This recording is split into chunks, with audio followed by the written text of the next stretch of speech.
대통령이 상호관세 부과를 발표하자 뉴욕 증시 3대 지수가 급락 마감했습니다. 더불어 발표된 미국 경제지표 부진, 사상 세 번째 규모로 급증한 기업 감원 계획으로 인해서 스태그플레이션 우려가 더욱 깊어지고 있습니다.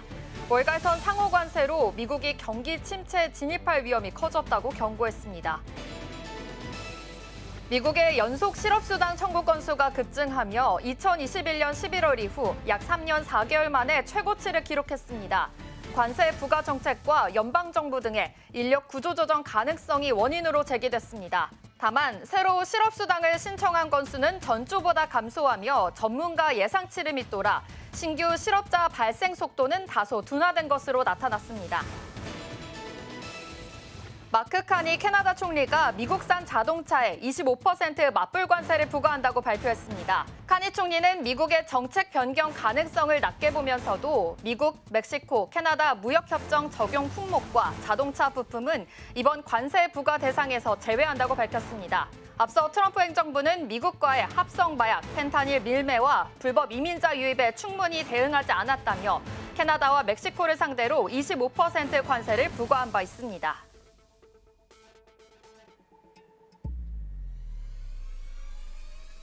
밤사이 뉴욕 증시에서 있었던 일 쉽고 빠르게 전해드리겠습니다. 안녕하세요. 글로벌 증시 와이드 진행의 이연아입니다.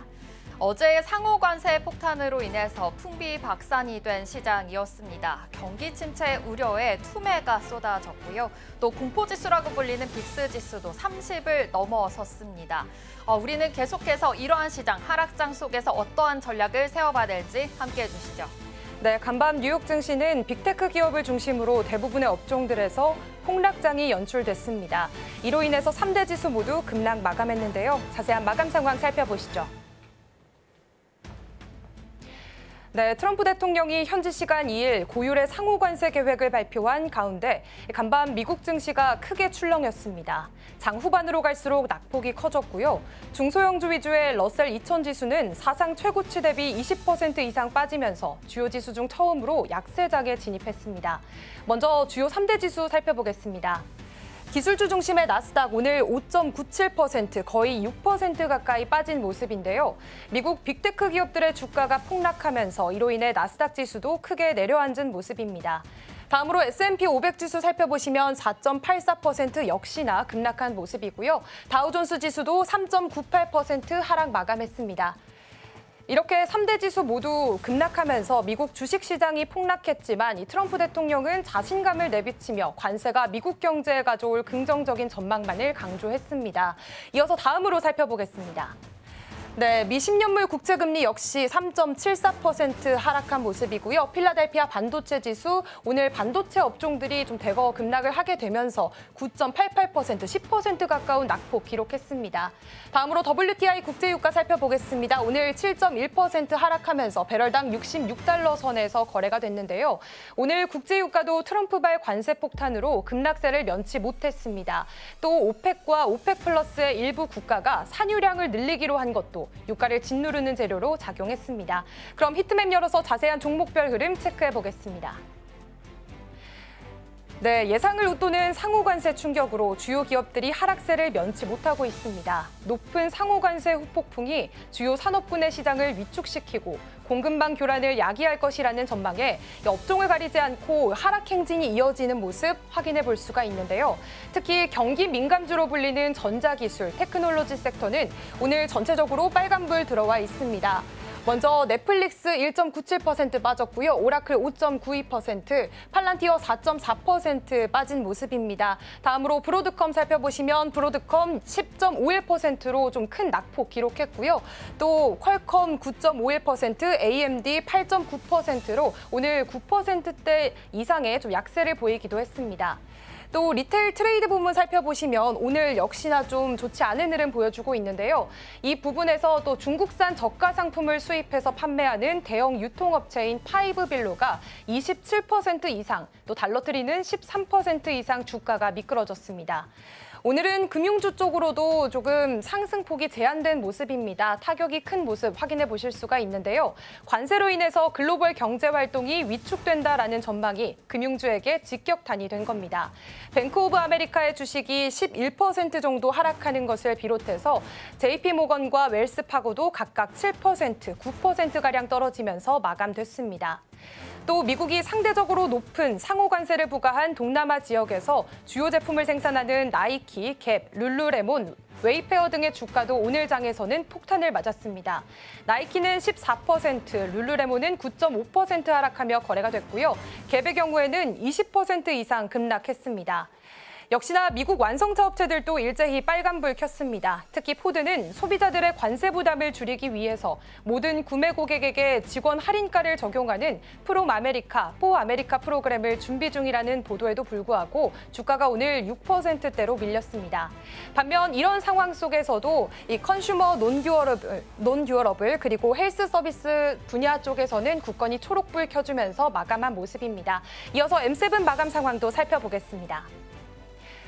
네, 오늘 M7 기업들도 역시 일제히 하락세 보였습니다. 특히나 해외 생산 비중이 높은 아이폰 제조업체 애플은요, 이번 하락장에서 좀 가장 눈에 띄는 하락세를 보이기도 했는데요.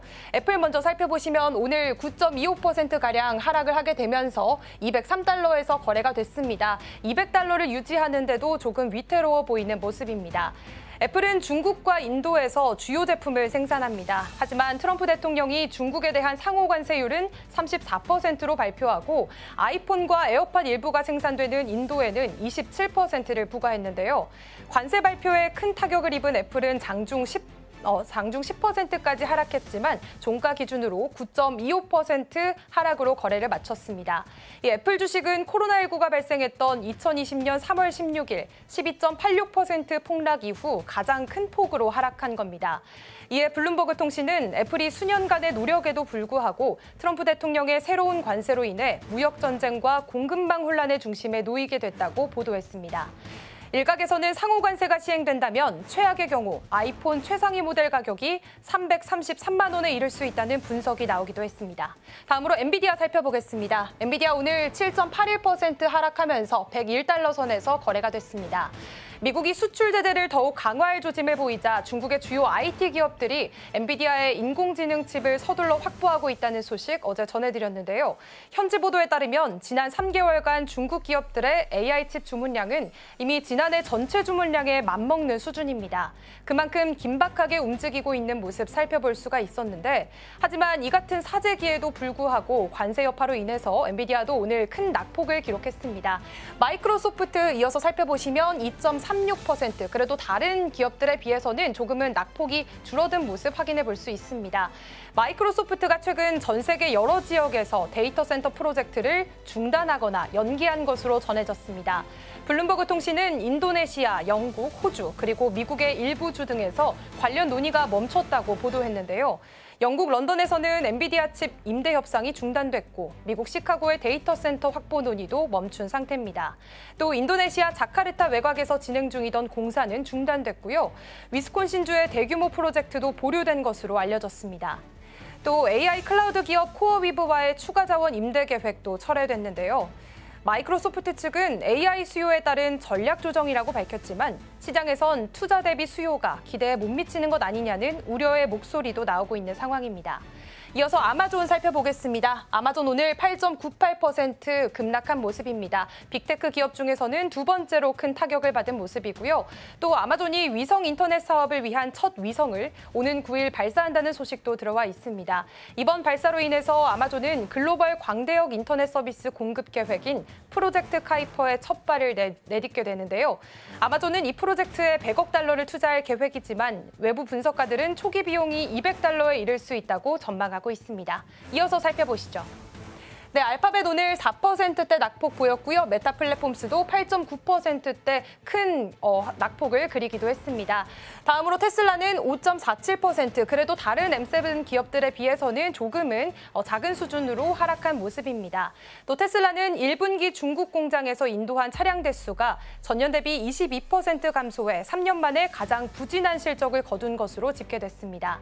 지난해부터 샤오펑과 샤오미 등 중국 로컬 업체들이 첨단 운전 운전자 보조 기능을 강화하고 상대적으로 낮은 가격으로 신차를 출시하면서 테슬라의 시장 점유율을 계속해서 낮아지고 있는 상황인데요.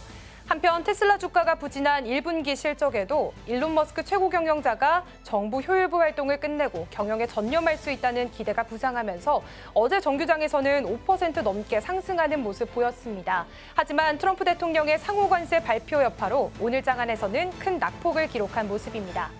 다음으로는 글로벌 주요 이슈들 살펴보겠습니다. 미국에서 실직 후에 새 일자리를 바로찾지 못하는 실업자들이 3년여 만에 최대 수준으로 늘어난 것으로 집계됐습니다. 미 노동부는 2주 이상 실업수당을 신청한 계속 실업수당 청구 건수가 3월 16일에서 22일 주간 190만 3천 건으로 직전주보다 5만 6천 건 늘었다고 3일 밝혔습니다. 이는 2021년 11월 13일 주간 이후 3년 4개월 만에 가장 많은 신청 건수라고 노동부는 설명했는데요. 신규 실업수당 청구 건수는 지난주 21만 9천 건으로 한 주 전보다 6천 건 감소해 다우존스가 집계한 전문가 전망치를 밑돌았습니다. 계속 실업수당 청구의 증가는 실업 후 새 일자리를 바로찾지 못하는 사람들이 늘었음을 의미하는데요. 도널드 트럼프 대통령과 그의 최측근인 일론 머스크 정부 효율부 수장이 꺼내든 연방정부 및 연방기관의 인력 구조 조정에 영향을 받았을 가능성이 제기되고 있습니다. 트럼프 행정부가 전날 발표한 강도 높은 상호관세 부과의 부작용으로 미국이 경기 침체에 진입할 가능성이 높아졌다는 전망이 나오는 가운데 월가에서는 실물 경기 동향을 가늠할 수 있는 고용시장 지표에 주목하고 있습니다. 마크 카니 캐나다 총리는 3일 도널드 트럼프 미 행정부가 부과한 25% 자동차 관세에 대응해 미국산 자동차에 25% 맞불 관세를 부과한다고 밝혔습니다. 카니 총리는 미국 시민들에게 미칠 충격에 비춰볼 때 미 행정부는 결국 정책을 바꿔야 하겠지만 그렇다고 내가 잘못된 희망을 주길 원하진 않는다며 이처럼 말했습니다. 다만 트럼프 행정부가 미국, 멕시코, 캐나다 무역협정 적용 상품은 관세 적용을 유예한 것과 마찬가지로 캐나다 역시 USMCA 적용 상품은 관세 대상에서 제외됐습니다. 자동차 부품 역시 신규 관세 부과 대상에서 제외됐는데요. 앞서 부과한 캐나다의 맞불 관세 조치 역시 그대로 유지한다고 카니 총리는 밝혔습니다. 카니 총리는 미국은 지난 80년간 글로벌 경제 리더십을 발휘해왔고 이 기간 미국은 신뢰와 상호 존중에 근거한 동맹을 강화하면서 자유롭고 개방된 무역을 옹호했다며 이제 그 시기는 끝났다고 말했습니다. 트럼프 대통령은 전날 전 세계 교육국들을 상대로 고율의 상호관세를 부과하는 행정명령에 서명했습니다. 캐나다와 멕시코는 이날 상호관세 부과 대상에서는 제외됐는데요. 앞서 트럼프 행정부는 미국으로의 합성마약 펜타닐 밀매와 불법 이민자 유입에 충분히 대응하지 않았다며 캐나다와 멕시코를 상대로 25% 관세를 부과했습니다. 다만 USMCA 준수 상품에 대해선 관세 적용 면제 조치를 유지하고 있습니다. 지금까지 글로벌 시황과 이슈 전해드렸습니다.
글로벌 마켓 리뷰 본격적으로 시작하겠습니다. 오늘은 이지스탁의 이지은 대표와 함께합니다. 어서 오세요. 안녕하세요. 네, 안녕하세요. 오늘 웃으면서 또 인사를 드리고 싶지만 또 그럴 수 없는 시장인 것 같습니다.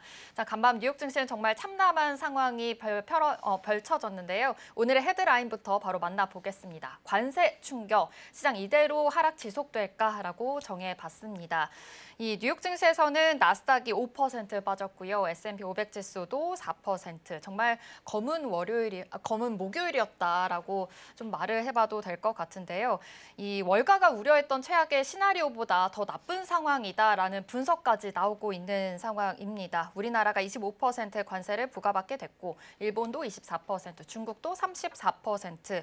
좀 동아시아 쪽으로는 굉장히 또 충격을 많이 받고 있는 상황인 것 같은데요. 이 간밤 뉴욕 증시 어떻게 보셨을까요?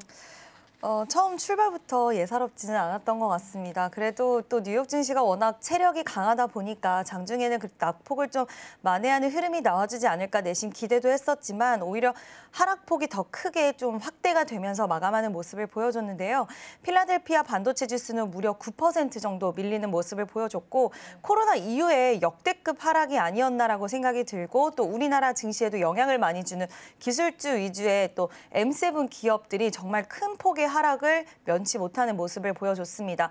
여러 가지 이유가 좀 혼재된 상황인데 관세에 대한 이슈가 얼만큼 앞으로 인플레이션에 대한 우려를 촉발시킬지 또 경기 침체로 이어가게 만들어질지 이 부분에 대해서는 끊임없이 어제부터 하루 종일 좀 시장을 들썩이게 만들었는데요. 오늘 또 지표 발표가 있었습니다. 근데 지표 발표 또한 시장의 우려를 좀 더 가중시키는 결과치가 나왔는데 지금 서비스업 PMI 같은 경우에는 50을 유지하기는 했지만, 그러니까 확장 국면이긴 하지만 예상치를 하회를 하면서 이제 둔화되는 국면으로 진입을 하게 되었다라는 이야기 나오게 되는 그런 모습이 나와줬고요. 또 신규 그 실업수당 청구 건수 같은 경우에도 3년치 최대치를 또 찍었다라는 이야기가 나오면서 여전히 경기 관련돼서는 좀 우리가 우려할 수 있는 지표 발표들이 또 어저께는 이어지는 모습들이 나와줬습니다.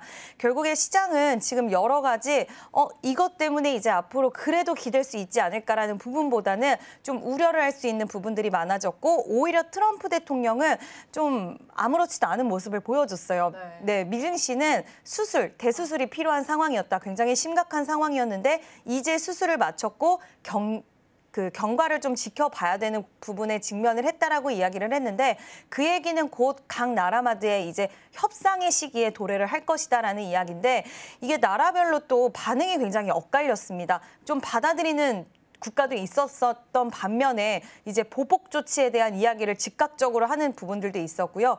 나라별로 좀 상이한 흐름들이 나와줬는데 여기서 우리가 좀 우려해야 될 부분들은 보복 관세에 대한 이야기 나오는 부분과 또 이게 보복 관세까지 가지는 않는다 하더라도 협상의 기간이 분명히 발생을 하게 될 것이고 당분간은 시장의 이런 하락을 좀 잠재우기에는 어려울 수 있지 않을까라고 보고 있습니다.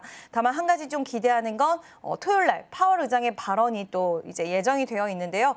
여기서 시장을 얼만큼 좀 누그러뜨릴 수 있는 이야기를 해줄 수 있는지 오늘 연준 인사위원들의 발언, 2명의 발언들이 있었는데 아직까지는 명확하게 이게 지표에 관해서 이 관세가 영향을 준다라는 것들이 명확하게 시그널이 잡히지는 않았다라는 이야기를 했는데 파월이 어떤 이야기를 해줄지 이 부분에 있어서 시장의 관심사는 더욱더 좀 크게 쏠리면서 굉장히 큰 폭으로 하락 마감을 한 모습이었습니다. 네, 이렇게 정말 혼란스러운 시장이다라고 말씀을 해주셨는데 말씀해주신 대로 이 서비스 PMI 지표와 또 실업수당 청구 건수가 나오면서 아무래도 시장이 지금 관세로 인해서 불확실성이 굉장히 많은데 이 지표 또한 좋지 못하게 나왔기 때문에 더욱더 하락폭을 키우지 않았나라는 것으로 정리를 해보겠습니다.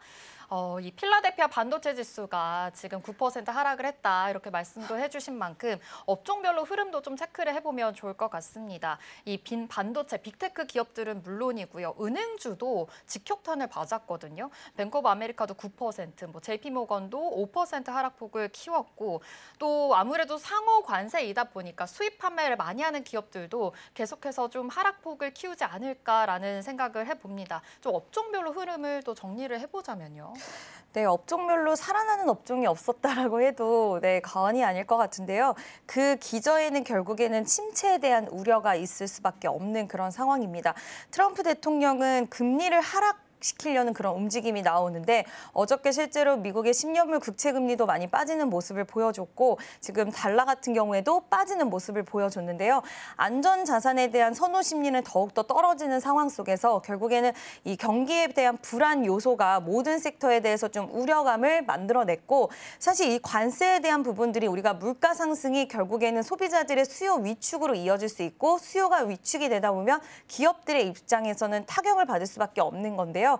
기업들의 선택할 수 있는 선택지는 결국엔 소비자들의 가격을 전가시키는 가격 인상 카드를 쓰던가 아니면 관세에 있어서 좀 벗어날 수 있는 부분들을 선택을 하는 건데 사실 뭐 생산시설을 미국 내에 돌아오게 만드는 부분도 시간이 굉장히 걸리는 부분이고 기업들의 입장에서는 자금력이 또 투여되는 부분이기 때문에 사실 선택할 수 있는 선택지는 가격을 인상하는 것밖에 지금 당장 할 수 있는 선택지는 없습니다. 하지만 이거는 앞서서 말씀드린 것처럼 소비자들의 수요를 위축시키게 만들 수가 있는 부분 그렇다 보니까 경기 침체에 대한 우려는 지속되고 있고요. 뭐 은행권도 마찬가지인 게 금리가 하락하게 되고 그리고 이런 뭐 대출에 대한 부분이라든지 이런 것들이 금리가 높을수록 사실 은행권들은 좋을 수밖에 없는 부분인데 이런 거에 대한 우려도 있겠지만 우리가 트럼프 행정부가 집권을 하게 됐을 때 기대했던 요소들, 사실 처음에 집권을 하게 됐을 때는 굉장히 주식시장이 활성화가 되었습니다. 그 이유는 규제 완화라든지 특히 금융주 같은 경우에 규제 완화에 가장 좀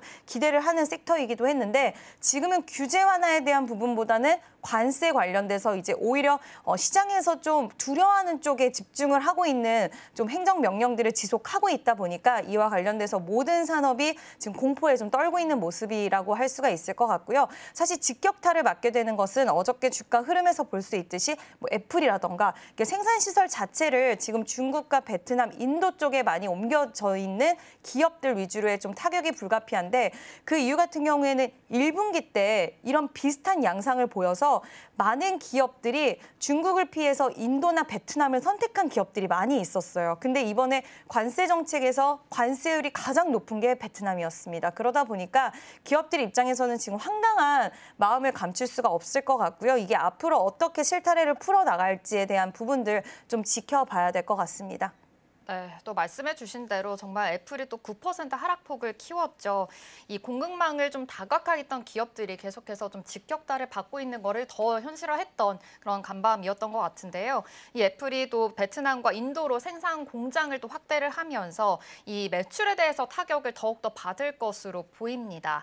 이뿐만이 아니라 또 TSMC도 7% 넘게 또 떨어지기도 했거든요. 뭐 엔비디아와 아마존도 줄 하락은 하긴 했지만 이 지금 아무래도 이 공장에 대해서 뭐 1천억 달러를 좀 투자하겠다라는 대만 기업들도 이렇게 타격을 받고 있는 걸 보면 좀 TSMC 쪽으로도 계속해서 안 좋은 흐름이 이어질 수 있겠죠? 네, TSMC가 대만도 그렇고 일본도 그렇고 황당해하는 이유는 우리가 정말 잘했는데 미국에 잘 보이기 위해서 투자도 한다고 약속을 했고 또 일본 같은 경우에는 LNG 프로젝트 같은 경우 알래스카 LNG 프로젝트를 먼저 제안을 하기도 했어요. 일기 때 기억이 있기 때문에 트럼프가 원하는 부분을 명확히 알고 있어서 거기에 맞춤적으로 관세 이슈가 나오기 전에 잘 보이려고 노력을 했지만 그 나라 두 국가도 역시 피해갈 수 없는 흐름이었고요. 그렇기 때문에 더 좀 억울해하고 더 황당해하는 상황들이 연출이 되고 있습니다. 그 안에서 TSMC 같은 경우에 지금 반도체가 상호 관세에서 당장은 면제가 되긴 했지만 향후 어떤 흐름으로 이어질지는 알 수가 없는 부분이라서 역시나 불확실성이 좀 존재를 하고 있고요. 이번에 투자에 대한 이야기가 나왔을 때 일기 때와는 좀 달랐다라는 그런 평가가 있으면서 투자자들 입장에서도 TSMC를 바라보는 시선이 살짝은 냉혹해졌는데요.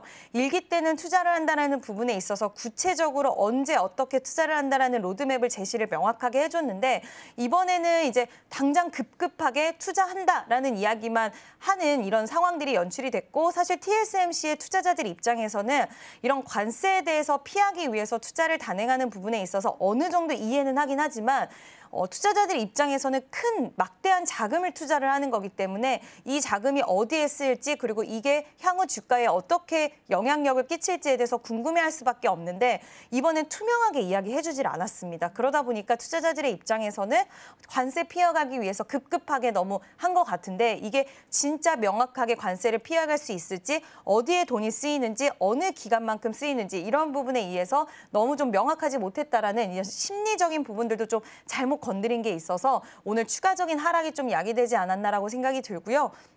당분간은 TSMC도 다른 기업들과 마찬가지로 공급망에 대한 이슈라던가 이런 것들이 불거질 수밖에 없는 상황이라서 뭐 대만 자체도 워낙 관세를 좀 높게 책정을 받은 상황이기 때문에 대만에서 어떤 움직임이 나올지 그리고 TSMC가 이번에 투자 관련돼서 구체적으로 어떤 방안을 내놓을지 이런 부분들에 대해서 좀 지켜봐야 될 것 같습니다.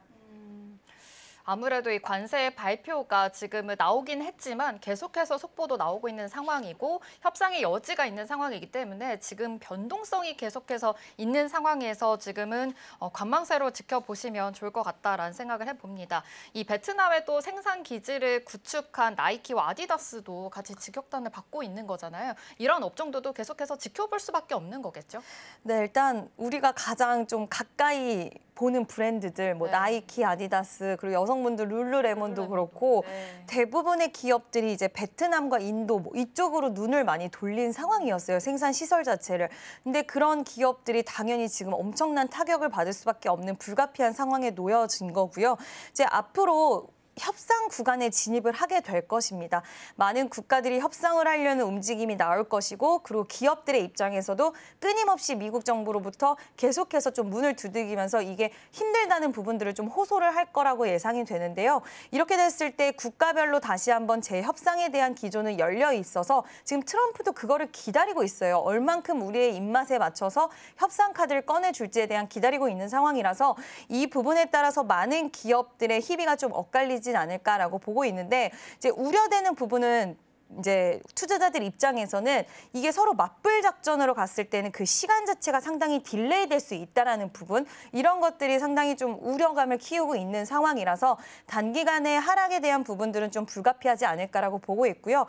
빠르면 빠를수록 시장의 충격을 완화시켜줄 수 있기 때문에 이와 관련돼서 좀 기다려보는 수밖에 우리가 지금 오늘 워낙 하락폭이 커서 지금은 어떤 뭐 매도를 하거나 뭐 비중 확대를 하거나 이런 부분들의 진행보다는 지금 어떻게 진행이 될지 그리고 파월 의장이 어떤 이야기 해줄지 주말 동안에 또 우리의 시장이 쉬는 동안에 그리고 주말 동안에 또 여러 가지 이야기가 항상 나오잖아요. 그런 부분들을 체크하는 시기라고 좀 생각을 하시고 지금은 큰 제스처를 취하시는 것보다는 관망하는 게 가장 좀 바람직한 우리가 할 수 있는 최고의 포지션이 아닐까라는 의견을 드리고 싶습니다. 네, 안 그래도 여쭤보고 싶었어요. 이렇게 파월 의장이 이제 주말간 이런 연설이 있을 텐데 어떤 발언을 함으로 인해서 그래도 시장을 좋아질 수 있는 그런 가능성은 있을까요? 일단 금리 인하에 대한 시그널이 나오는 게 시장이 가장 바라는 것이 아닐까라고 생각을 하고 있고요. 시장은 물가 올라가는 것도 굉장히 지금 두려워하지만 지금 경기 침체에 대한 우려에 너무나도 두려워하고 있습니다. 당연히 그럴 수밖에 없는 게 이제 여러 가지 경기 침체에 대한 부분들이 갖고 올 수 있는 파장들은 너무나 큰 상황인데요. 일단 침체가 되면 기업들은 직격탄을 받을 수밖에 없는 상황이고 지금까지 좋았던 뉴욕 증시 같은 경우에는 안 그래도 지금 실적 발표를 또 어닝 시즌을 앞두고 있잖아요. 그래서 더 우려를 할 수밖에 없는 상황인 게 기업들이 가이던스 제시를 상당히 보수적으로 할 수 있습니다. 그러면 당연히 주가적인 측면에서는 우려감이 나올 수밖에 없는 상황이고 파월이 경기 침체에 대해서 방어해줄 수 있는 인하의 카드를 좀 꺼내 들었을 때가 시장은 좀 원하는 흐름이 아닐까. 트럼프와 파월은 지금 상당히 아마 자존심 싸움을 좀 하고 있을 것 같아요. 파월은 최대한 좀 신중하게 우리는 보겠다라는 입장을 이번에도 고수할 수 있는 가능성도 있기는 하지만 지금 시장 자체에서는 금리 인하 횟수를 연 2회에서 연 4회로 좀 전망치를 늘린 상황입니다. 그만큼 긴박하게 시장을 바라보고 있다라는 건데 파월이 이번에 금리 인하에 대해서 좀 명확한 시그널을 이야기해 줄지 전달해 줄지 이 여부에 시장은 좀 쏠려 있지 않을까라고 생각을 하고 있습니다. 네, 이번 주에 있을 이 파월 의장의 연설, 이 발언이 굉장히 또 중요한 역할을 해줄 것 같습니다. JP모건은 이 경기 침체가 빠질 가능성이 30%에서 40%로 지금 늘린 상황이고요. UBS도 큰 폭의 물가 상승을 지금 경고를 한 상황이기 때문에 이 점도 주의해서 지켜보셔야 할 것 같습니다. 그럼 마지막으로 지금 달러 인덱스가 1.5% 이상 하락을 했거든요. 아무래도 뭐 안전자산에 대한 시선이 조금 더 쏠리고 있는 상황인데 지금 이 시점이라면 안전자산으로 조금 봐도 괜찮을 걸까요? 지금 이 시점은 네. 뭐 안전자산도 사람들이 지금은 그냥 아무것도 하고 싶지 않은 것 같습니다. 피로감이 너무 높아졌어요. 네, 안전자산도 그렇고 뭐 위험자산은 말할 것도 없고요. 최근에 비트코인 시장도 정말 큰 폭의 하락을 좀 하고 있는데 이런 부분들을 봤을 때 지금은 뭐 오히려 기회로 삼을 수도 있다라는 부분 전망치도 나오고 있는 상황이긴 하지만 대부분의 지금 안전자산들까지도 큰 타격을 입는 상황이라서 이번 주까지는 좀 지켜보자라는 이야기를 드리고 싶고요. 급하게 생각하실 필요는 없을 것 같습니다. 근데 미국 주식 투자하시는 분들은 상당히 제 주변에도 마음이 너무 안 좋으시더라고요. 그래서 지금 상황에서 마음이 급해질 수 있기는 하지만 일단 우리가 현금을 확보를 하고 안전자산인지 뭐 위험자산인지 그 이후에는 좀 어떤 쪽으로의 투자가 유효할지에 대한 여부들은 일단 현금이 최대의 안전자산이지 않을까라는 의견을 좀 드리고 싶습니다. 네, 이렇게 정말 불안정한 시장 속에서 그래도 현금 확보가 가장 큰 안전이 되지 않을까라고 말씀을 해주셨습니다. 지금은 세계 경제가 관세 쓰나미로 지금 가득한 상황인데요. 이 관망세로 지켜보시면서 투자 전략 잘 세워보시기 바랍니다. 글로벌 마켓 리뷰는 여기서 마무리하도록 할게요. 이지스탁의 이지은 대표와 함께했습니다. 고맙습니다.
성공적인 코인 투자를 위해 전략 세워보는 시간, 코인 라이브 시간입니다. 먼저 3대 암호화폐 시장부터 살펴보겠습니다.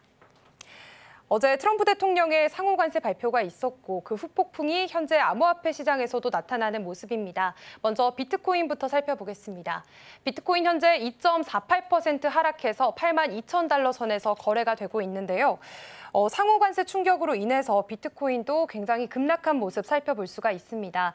사실 어제장에서는 5% 이상 급락하는 모습도 보이기도 했었는데 상호관세 부과 발표 직후에는 88,000달러대까지 상승을 하면서 좀 초기에는 잘 버텨주는 모습을 보였다가 오늘 미국 정규장이 열리고 나서부터는 점차 낙폭이 커지는 모습입니다. 이 흐름이 만약 계속해서 이어진다면 이 8만 달러 선 지지도 좀 안심할 수 없는 상황이 될 것 같습니다. 다음으로 이더리움 살펴보겠습니다. 이더리움도 3.4% 낙폭 그리면서 현재 1,800달러 선에서 거래가 되고 있고요. XRP도 1.86% 하락하면서 2달러 선 겨우 지켜내는 모습입니다. 그렇다면 다음으로 주요 8가지 알트코인들 살펴보겠습니다. 네, 먼저 솔라나입니다. 솔라나 1.4% 하락하면서 17만 2,600원 선에서 거래가 되고 있고요. 도지코인도 2.95%, 약 3%가량 떨어지면서 237원에서 거래가 되고 있습니다. 또 도지코인의 경우에는 이제 일론 머스크가 도지 수장에서 물러난다라는 가능성이 계속해서 제기가 되면서 도지코인 가격에도 악영향을 줄 수 있다는 분석도 나오고 있습니다. 특히나 머스크의 도지 수장 임명 이후에 좀 도지코인이 큰 상승세를 보였던 만큼 머스크가 퇴장을 하고 나면 앞으로도 좀 더 크게 하락을 하지 않을까 하는 그런 우려감이 계속해서 시장에 나타나고 있는 상황입니다. 에이다는 오늘 좀 상승세 보여주고 있는데요. 0.84% 상승한 모습이고요. 체인링크 역시 1.3% 하락하면서 계속해서 전반적으로 알트코인도 하락하는 추세 보여지고 있습니다. 그렇다면 다음으로 넘어가 보겠습니다. 네, 이번 판에는 이제 좀 혼조세가 보여지는 모습 확인해 보실 수가 있는데요. 스위코인은 3.81% 하락했고요. 아발란체는 0.26% 소폭 상승해준 모습입니다. 스텔라룸에는 0.31% 하락하면서 조금 좀 쉬어가는 모습 오늘 보여주고 있고요. 시바이누는 그래도 0.89% 상승해준 모습 보여주면서 앞선 이 도지코인과 비교해서 그래도 밈코인 중에서는 상승폭 보이고 있다는 점 확인해 보실 수가 있겠습니다. 이렇게 급변하고 있는 암호화폐 시장 속에서 과연 어떻게 투자 전략 세워봐야 할지 전문가와 함께 이야기 나눠보도록 하겠습니다. 코인 라이브 시작합니다.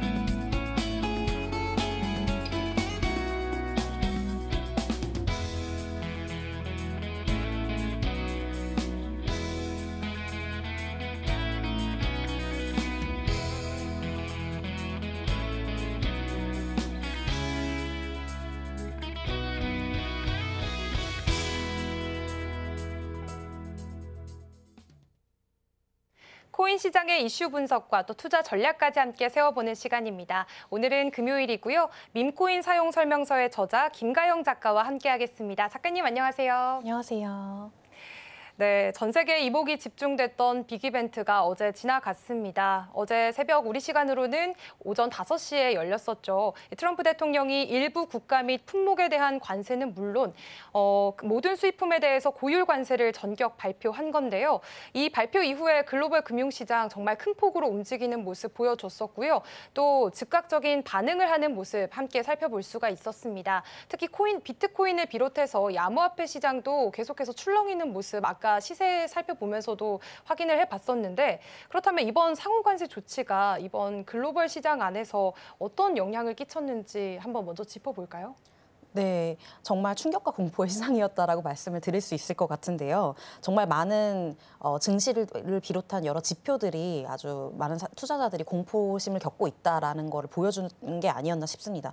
이 상호관세가 정말 높은 수치로 발표가 됐잖아요. 네. 기본관세가 10%에 한국이 25%, 중국 같은 경우에는 34%, EU도 20%고 일본도 24%가 부과가 됐는데 이게 일부 품목이 아니라 전체 품목에 대해서 매겨지는 거기 때문에 아무래도 관세 전쟁이 아주 본격화가 되고 있는 모습이고요. 나스닥 지수가 어제 6%가 그러니까 오늘이죠. 오늘 6%가 떨어졌고 S&P도 4.84%, 다우존스가 뭐 거의 4% 가까이 하락을 했는데 이게 미국 증시만 그런 게 아니었습니다. 비트코인도 보시면은 아까 시세에 대해서 얘기를 해주셨지만 장중에 거의 5% 가까이 폭락을 했었다가 지금은 조금 회복을 해서 82,000달러에서 거래가 되고 있어요. 이게 왜 그런가라고 살펴보면 네. 이 관세의 어떻게 보면 관세 충격을 받는 나라들 뭐 말씀드린 것처럼 우리나라도 그렇지만 중국이나 일본, 뭐 유럽 이런 국가들이 대부분의 투자자들이 다 산재가 되어 있거든요. 이게 암호화폐 시장은 투자자들이 글로벌하게 뻗쳐 있다 보니까 이런 관세 정책에 대한 충격이라든지 이런 것들이 많이 적용이 되고 있는 모습입니다. 그리고 지금까지 몇 달 동안 관세 정책이 굉장히 오락가락하는 모습을 보여왔었는데 이게 막상 발표를 하고 나니까 더 큰 공포심을 느끼고 있는 거죠. 그래서 투자자 심리가 많이 위축이 되어 있어서 이게 코인에도 많이 영향을 미친 것이다라고 저는 보고 있습니다. 네, 사실 어제까지만 해도 미증시의 경우에는 이 상호관세 부과 발표를 앞두고 조금은 불확실성이 해소되지 않을까라는 기대감에 좀 일제히 상승을 하기도 했었는데요. 그런데 상호관세 발표가 이뤄진 후에 열렸던 오늘 정규장 안에서는 패닉셀이 좀 대거 나오게 되면서 급락하는 모습 보여줬습니다. 어제 국내장 그리고 오늘 미국장 모두 약세를 보였고요. 특히 아까 말씀하셨듯이 비트코인을 비롯해서 암호화폐 시장도 좀 큰 폭으로 흔들리고 있는 모습 계속해서 살펴봤습니다. 그래도 국내 증시의 경우에는 장 후반부로 갈수록 조금 낙폭을 줄이긴 했었는데 비트코인은 어제장에서 단기간에 좀 3,000달러 가까이 급락을 했잖아요. 현재 시장 기자님 좀 어떻게 보실까요? 네, 이게 그 투자자 심리는 계속 얼어붙을 것으로 보이는 게 관세 정책만이 문제가 아니라 이게 캐나다 같은 경우에는 맞불 관세를 내놓기로 했고 프랑스 같은 경우에도 프랑스 기업들한테 대미 투자를 좀 줄여라 하고 좀 권고를 하기도 했어요. 어떻게 보면은 관세 전쟁이 좀 본격화가 되고 있는 모습인데요. 이게 관세 전쟁이 본격화가 되면 투심은 계속해서 이제 얼어붙을 좀 가능성이 있거든요. 그렇기 때문에 이런 것이 이제 비트코인 시장에도 영향을 미칠 것 같고요. 국장만 좀 본다면 어제 이제 관세 폭탄이 발표가 된 이후 어제 코스피 지수는 장 초반에 2.26%가 떨어졌습니다. 물론 이제 후반으로 갈수록 좀 회복을 해가지고 0.76% 결론적으로는 그만큼 하락한 상태로 마감을 하긴 했는데 오늘은 또 어떨지 잘 저는 예측은 안 되지만 아무래도 좋은 상태로 시작을 하지는 않지 않을까라는 게 이제 저의 생각이고요. 비트코인도 마찬가지로 계속 급락을 한 모습인데 지금은 조금 횡보를 하고 있지만 국장이 좀 시작을 하면서 또 어떤 흐름을 보여줄지는 주목을 해봐야 될 것 같습니다. 이게 암호화폐 시장은 어떤 국가가 주도한다라고 아직은 볼 수가 없어요. 실제로 미국 투자자가 몇 명이다, 중국 투자자가 몇 명이다 이런 게 정확하게 집계는 되지 않기 때문인데요. 하지만 미국 외에도 한국, 중국, 유럽 이런 다양한 국가들의 투자자들이 있기 때문에 이 사람들이 겪고 있는 공포심 그리고 투심이 많은 영향을 미칩니다. 근데 이들 국가들이 지금 모두 높은 관세를 내야 되는 상황이잖아요. 그래서 투심이 지금 위축이 되어 있고 코인 시장에도 계속 영향을 미칠 건데 이런 관세 전쟁 불똥이 전 세계로 계속 튀기 시작하고 투자 심리가 이제 얼어붙기 시작을 하면은 올해 아무래도 좀 장기적으로 회복하기가 어렵지 않을까. 올해 뭐 단기적으로는요. 근데 장기적으로는 조금 관망을 해야 된다라는 게 이제 저의 생각입니다. 네, 지금까지 좀 현재 시장 상황들 함께 살펴봤고요. 또 이제 투자자들의 시선이 향하는 곳은 바로 제롬 파월 연준 의장의 연설이 아닐까 싶습니다. 이번 연설은 현지 시간 4일 예정돼 있고요. 특히 이번 연설이 상호관세 발표 직후에 나오는 연설이기 때문에 더욱더 주목을 받고 있는 것 같은데요. 시장에서는 이 파월 의장이 과연 금리 인하 시기에 대해서 어떤 메시지를 던질지 좀 주목을 하고 있습니다. 과연 금리 인하가 시장의 기대대로 이뤄질 수 있을까요? 네, 지금 관세 발표 이후에도 상당히 큰 거시적 이벤트가 남아있죠. 이게 파월 의장의 연설인데 이것도 얼마 남지 않았는데요. 이게 파월 의장의 연설 같은 경우에는 항상 투자자들이 많은 주목을 해왔었습니다. 근데 그것만이 아니라 또 같은 날 미국의 고용 지표, 예를 들면은 뭐 구인 건수라든지 실업수당 청구라든지 이런 다양한 고용 지표가 같은 날 발표가 되고요. 그렇기 때문에 이날 이제 코인 시장이 어떤 반응을 할지도 좀 주목해볼 필요가 있을 것 같아요. 파월 의장 발언이 어떤 쟁점은 무엇일지 아직 전망하기는 어렵지만 이게 이번 연설 같은 경우에는 경제 언론인들 대상으로 경제 전망이라는 주제로 열릴 예정입니다. 그렇기 때문에 아무래도 파월 의장이 인플레이션이라든지 스태그플레이션 그리고 지금 아주 경기 침체 그리고 어제 관세 정책에 대한 자신의 구체적이고 명확한 의견을 좀 밝혀주지 않을까 하고 투자자들이 기대를 하고 있는데 아무래도 가장 주목하는 건 금리 인하의 여부일 것 같습니다. 관세가 지금 본격적으로 반영이 되기 시작하면 당연히 물가 상승률이 올라가게 될 텐데요. 이게 금리 인하 속도에도 영향을 미칠 것으로 보이고 있어요. 원래 페드 같은 경우에는 올해 4번에 걸쳐서 금리를 인하하겠다고 말을 했었는데 이걸 2번으로 줄였습니다. 네. 이게 계속되는 물가 상승 때문인데 아무래도 전체적인 시장에서 미국이 금리를 낮출 것이다라는 거는 거의 확실하게 예상을 하고는 있어요.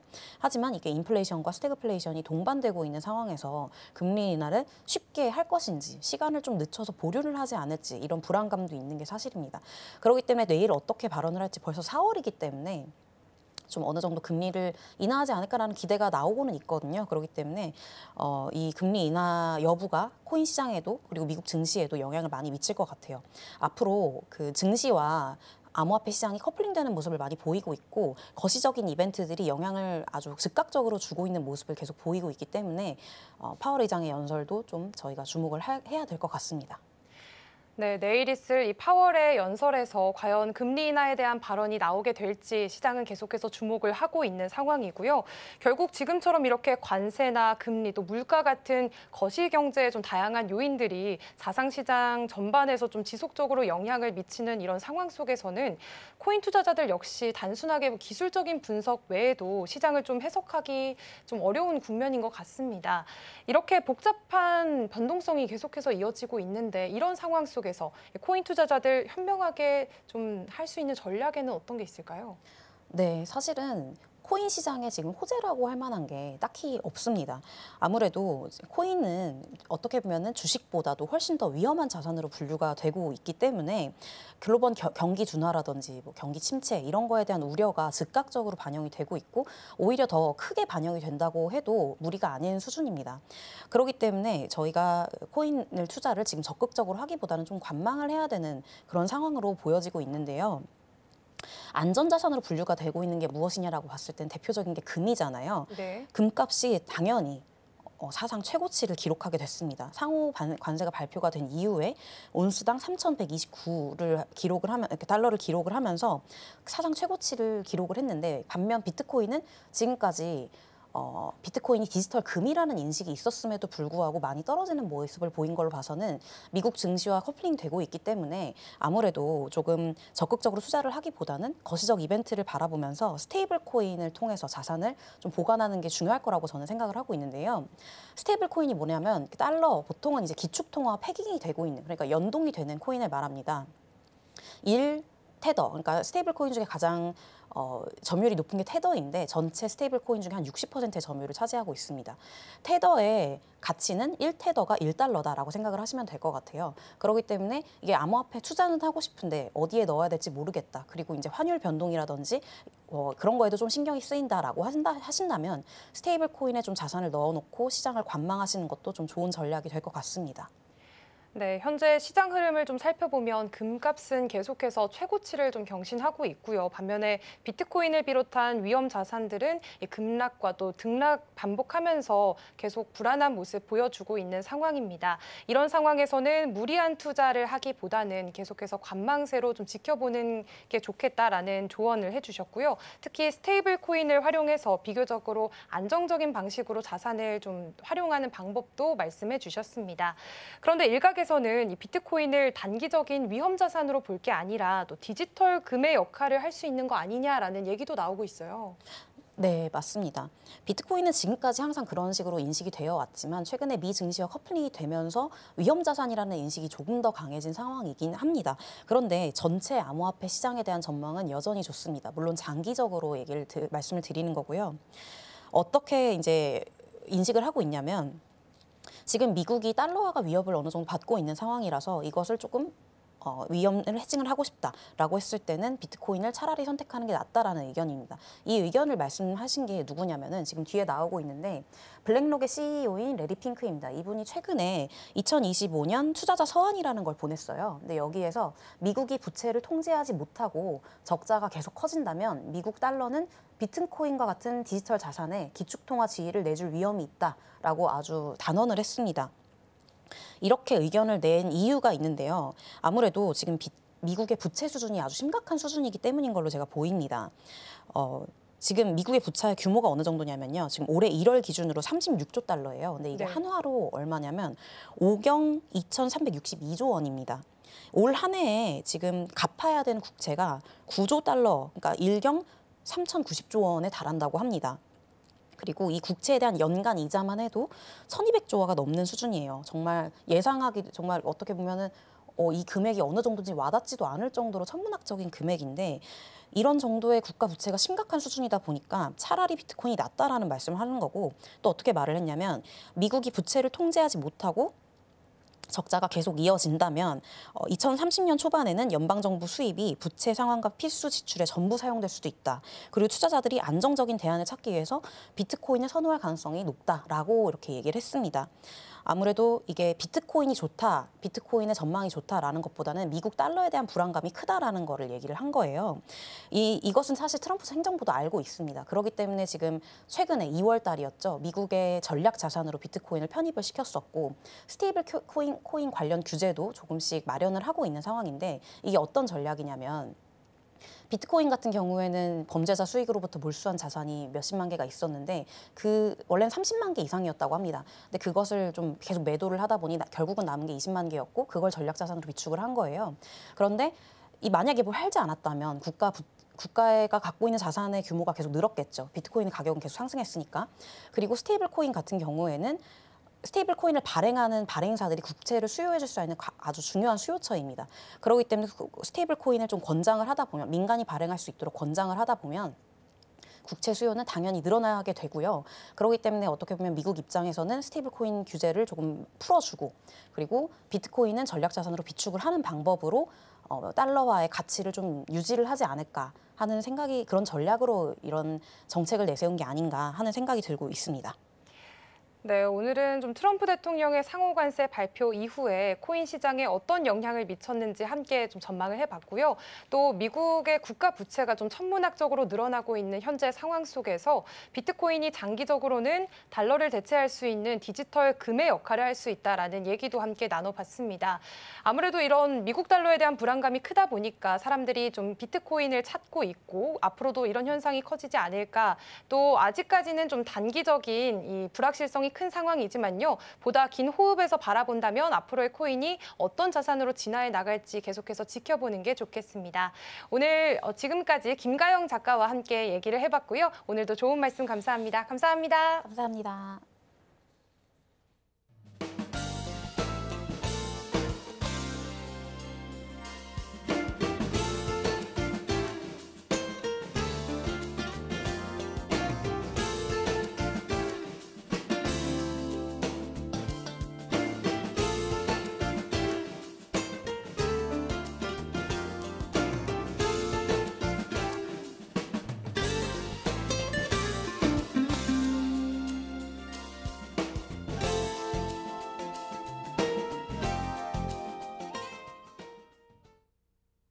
(4월 4일) 금요일 글로벌 증시 와이드가 준비한 소식은 여기까지입니다. 본 방송에서 제공하는 정보는 투자 판단을 위한 조언일 뿐 해당 종목의 가치와 수익률을 보장하지 않습니다. 다음 이 시간에도 알찬 소식으로 찾아오겠습니다. 함께해 주신 여러분 고맙습니다.